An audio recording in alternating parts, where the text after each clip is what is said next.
I've showed you before that the book of Kings was written 800 years before the book of Revelation. And then the scriptures were divided 1400 years later.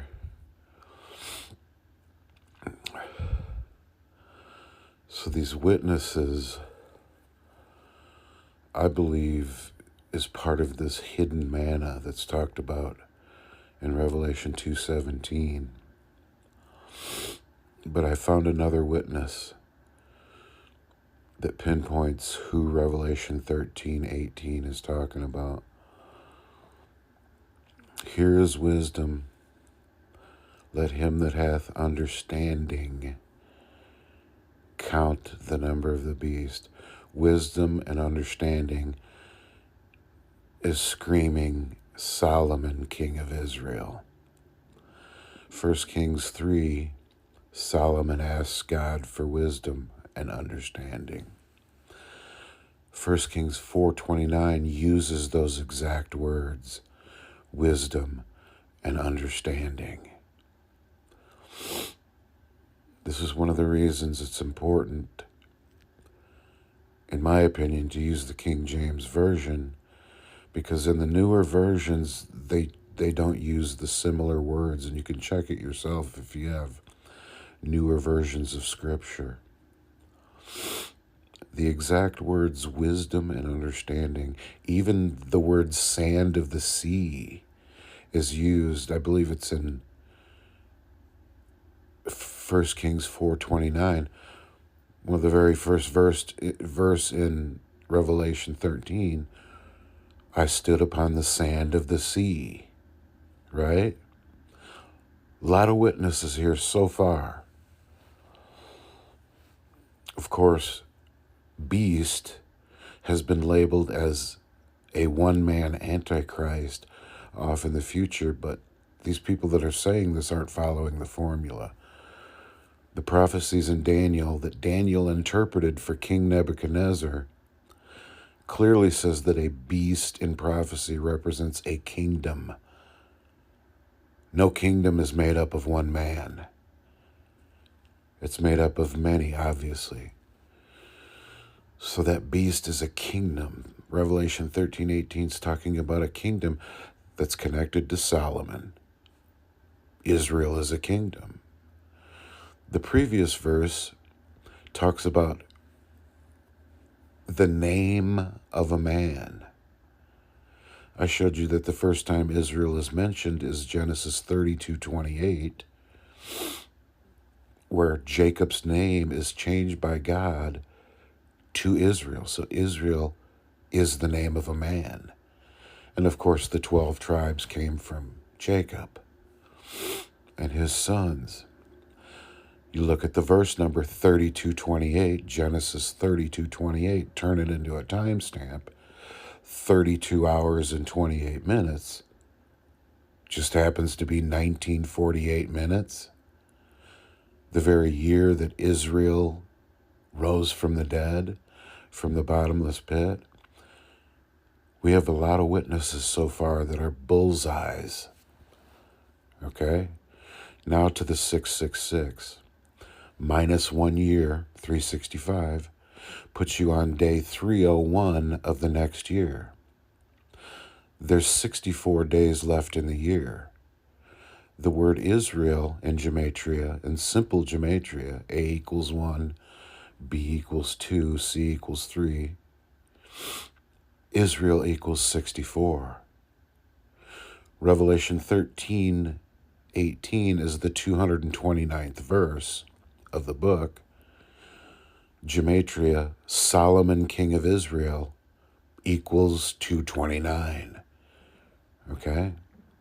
Back to the 666 minus 1 year, 365, equals 301. The 301st chapter of the Bible is 1 Kings 10. Can we find all those clues from Revelation 13:18? Solomon, king of Israel, 1 year and 666 in 1 Kings 10? We do. 1 Kings 10:14, Solomon in 1 year collects 666 talents of gold. And it uses the exact same words in Revelation 600, 66. Now here's another witness that I found. Israel became a state in 1948 to when they captured Jerusalem in June of 1967 is 229 months.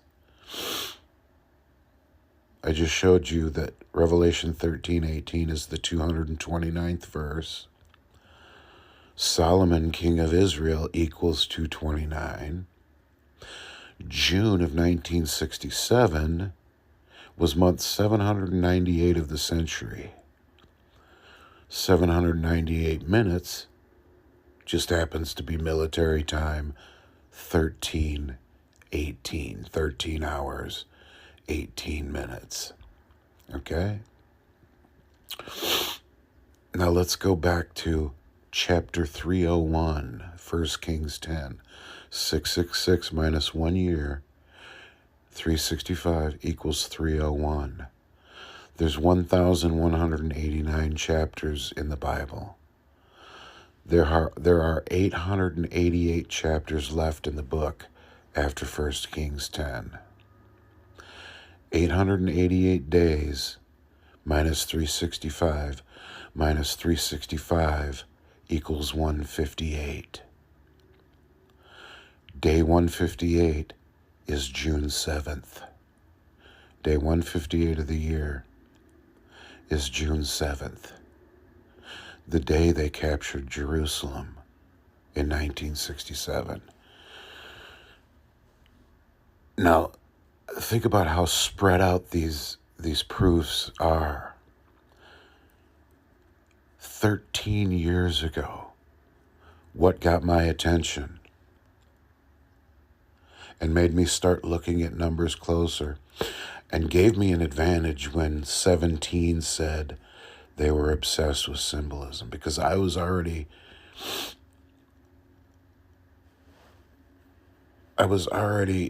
experimenting with different formulas of hidden things in numbers. I wasn't anywhere near where I am now, obviously.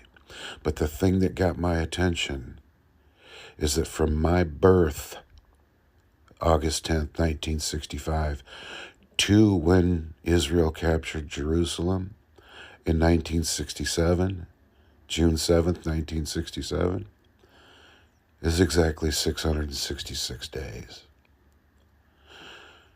Tell me that's not bizarre.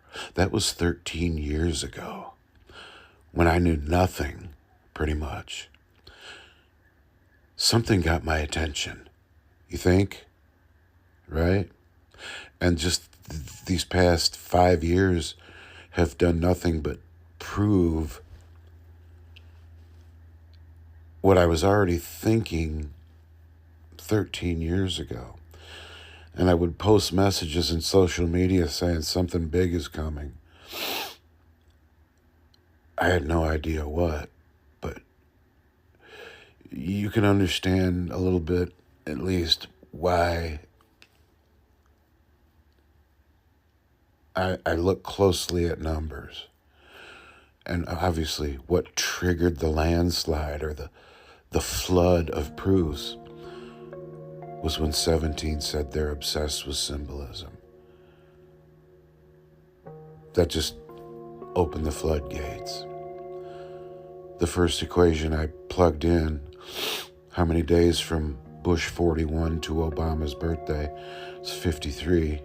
So I subtracted 53 days from Bush 41, and you land on 420. That was an interesting coincidence. A couple years later, I find out that the 53rd chapter of the Bible is about the burning bush. That's where the floodgates opened. That first equation. And it all led to the symbolism of Israel. Bizarre.